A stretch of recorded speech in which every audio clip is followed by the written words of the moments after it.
Shalom and stuff. Souls by giving all praise to Yahweh Hashem Shai. Double honors to Apostle GMS and honors to brothers doing work and truth while sincerity. Right, this is more on this guy Netanyahu. Right, he's just chatting a whole lot of shit at the moment. Mommy is always chatting shit, but right now is been hearing more and more stories about them saying stuff about Iran. Right, it says Iran is like Nazi Germany. Its ruthless commitment to murder Jews, and Netanyahu, right, to basically stoke up sympathy from the rest of the world. When if you're in the know, you'll find out that the Holocaust never happened. Right, there is there's just no way. A quick one, for instance, is the Germans didn't have enough fuel to burn that many bodies. It's just physically impossible. They're in the middle of a war. Right, you've got one. You could either burn up a whole load of bodies, or you could fight a war. What are you gonna do? Especially if you think you're victorious, then why do you need to get rid of the evidence? Now, there was a whole load of of these so-called Jews that died. Right, but that's because Auschwitz, for instance, was built on was built on marshland, which meant typhus, so I forgot which one. But one of those waterborne diseases spread, and a lot of them died, and there was a work camp as well, so yeah, that's one headline. Another headline, right, is also CIA chief and Netanyahu threatened Iran over presence in Iraq and Syria. But why? I thought it was all about taking out ISIS. I thought the whole world wanted to band together to take out ISIS, right? And Russia and Iran seem to have done just that. You've been hearing stories about how ISIS's strongholds have shrunk ever since Russia got in there. So that makes you ask the question, how was it that the US was dropping bombs on Syria for however long and not getting anywhere? Then Russia gets in there real quick, and then the problem seems to be solved. Right? This is Jeremiah 49:20 says, "Therefore hear the counsel of Yahweh that he hath taken against Edom, and his purposes that he hath purposed against the inhabitants of Teman. Surely the least of the flock shall draw them out." Right? And these so-called Jews, they're the least of the flock.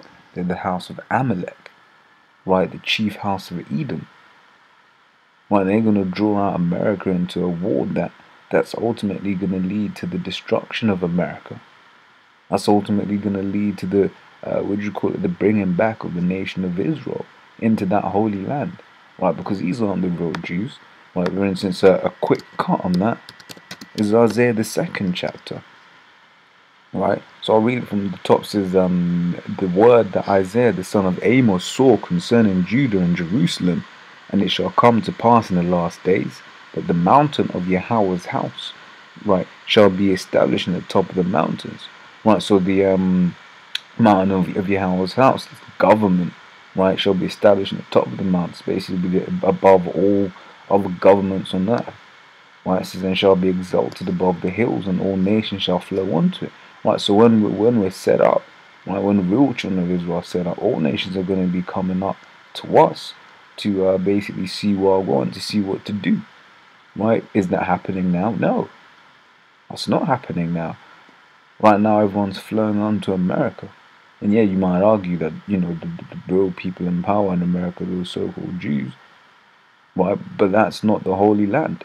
That land is going to be destroyed, thus saith the Scriptures. Right? It says, and many people shall go and say, Come ye, let us go up to the mountain of Yahweh, to the house of the God of Jacob, and he will teach us of his ways, and will walk in his paths. For out of Zion shall go forth the law. Zion means monument. Right? And the word of the Lord from Jerusalem. Right? So basically saying that, when the real children of Israel are in power, right, the law is going to be going out, and everyone's going to be following the laws of the Lord, right? So they people want to learn the laws, but right now, currently, everyone scoffs at the laws, man. They scoff. They promote homosexuality. They promote transgenderism. They promote abortions. Right, so definitely the law isn't going out from there, right? But then you go on to the super nail in the coffin. I mean, these are all nails in the coffin, right? But it goes on saying, he shall judge among the nations and shall rebuke many people, and they shall beat their swords into plowshares and their spears into pruning hooks. Right, swords, their fighting instruments. Right, they ain't going to be using those anymore. They're going to be basically just farming. Right, that's what swords and spears represent. The military weaponry. There isn't going to be any need for that. It's going to be now, just living a normal life. The nation shall not lift up sword against any nation, neither shall they learn war anymore. Right, so the Lord said here, look, when the children of Israel get back into that land, they're not going to be at war anymore. There's going to be no more war. Yet, how many wars have Israel and Palestine had?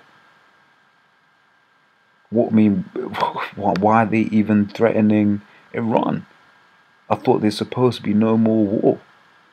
It says nations shall not fight up against nations. It means there's going to be no more war. But yet there's a war in Syria right now. Israel's constantly dropping bombs at them Palestinians. Right, but like I said, I just wanted to bring these two headlines out with that. But say shalom.